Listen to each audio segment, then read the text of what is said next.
PT Kilang Pertamina Internasional masih mengoperasikan kilang tertua di Indonesia. Meski berusia lebih dari 1 abad, kilang yang berlokasi di Bumi Sriwijaya itu terus bertransformasi dan berinovasi menjadi penyuplai 12% kapasitas kilang milik Pertamina.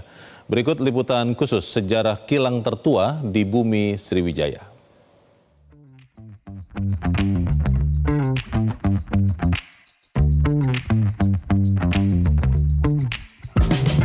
Kilang Pelaju di Sumatera Selatan menyimpan sejarah panjang sebagai penyuplai bahan bakar minyak di negeri ini. Berdiri sejak zaman kolonial Belanda, tepatnya 1904, Kilang Pelaju semula dimiliki oleh perusahaan asal Belanda Shell.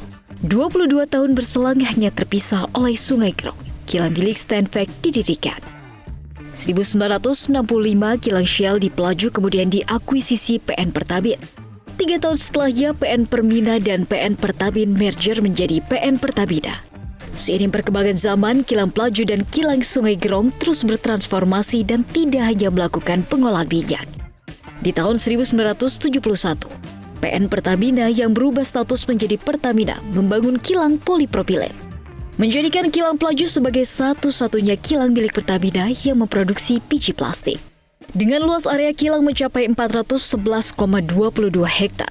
Kilang berusia 120 tahun ini memiliki kapasitas produksi 126,6 miliar barel steam per day atau 12,2% dari total kapasitas kilang yang dimiliki Pertamina. Sementara minyak mentah yang diolah oleh kilang RU3 Pelaju berasal dari area eksplorasi Sumatera bagian selatan dan area lain di Indonesia. Produk yang dihasilkan setidaknya dibagi dalam 3 kategori. Bahan bakar minyak 89%, non bahan bakar minyak 4%, dan lainnya sebesar 6%. Produk ini dipasarkan bagi kebutuhan domestik di area Sumatera bagian selatan, Kalimantan, Jawa, hingga ekspor. Jadi kalau untuk produk BBM, ya, dari mulai turunan Pertaseris ya, Pertamax dan Pertalite, itu dengan kira-kira sekitar 30 atau 20 sampai 30%. Sementara untuk solar kita juga memproduksi bukan hanya solar B0 dalam hal ini tanpa injeksi biosolarnya ya.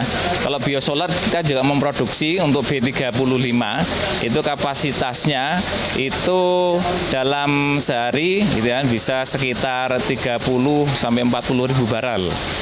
Nah, jadi sekitar 40%-nya itu adalah solar. Kalau tadi sekitar 20-30%-nya adalah Pertaseris. Inovasi pun tak berhenti dilakukan para perwira Pertamina. Pesatnya industri perkapalan dalam rangka mendukung terwujudnya Indonesia menjadi poros maritim dunia membutuhkan keamanan rantai pasok dan ketersediaan bahan bakar. Namun kebutuhan bahan bakar juga diiringi isu pemanasan global, sehingga bahan bakar ramah lingkungan menjadi solusi yang paling dibutuhkan. Inilah yang ditangkap Kilang Pertamina RU3 Pelaju dengan menjadi pelopor produksi Marine Fuel Oil atau MFO Low Sulfur yang dimulai sejak awal tahun 2020 lalu. Sebagai salah satu unit bisnis dari PT Kilang Pertamina Internasional, kami dari perwira Kilang Pertamina Pelaju selalu berusaha untuk menciptakan inovasi-inovasi baru. Dan salah satu inovasi yang dilakukan yaitu dengan memproduksi dan mengolah MFO Low Sulfur atau Marine Fuel Oil Low Sulfur.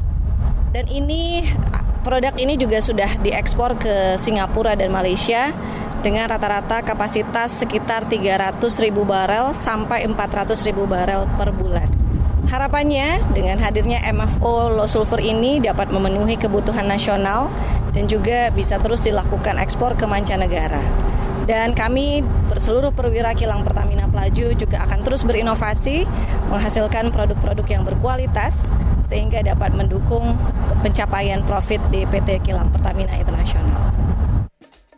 MFO Low Sulfur menjadi penggerak bagi mesin utama kapal dengan putaran rendah. Bahan bakar kapal laut ramah lingkungan ini digunakan pada industri perkapalan yang menggunakan mesin diesel dengan kandungan sulfur maksimum 0,5%. Salah satu produk unggulan Kilang Pertamina Refinery 3 juga tak hanya dipasarkan di dalam negeri, melainkan telah diekspor ke sejumlah negara tetangga seperti Malaysia dan Singapura dengan produksi 300-400 ribu barel per bulannya. Dari Palembang, Sumatera Selatan, Livia Ramadanti, Hanindito, Metro TV. Jelajahi cara baru mendapatkan informasi. Download Metro TV Extend sekarang.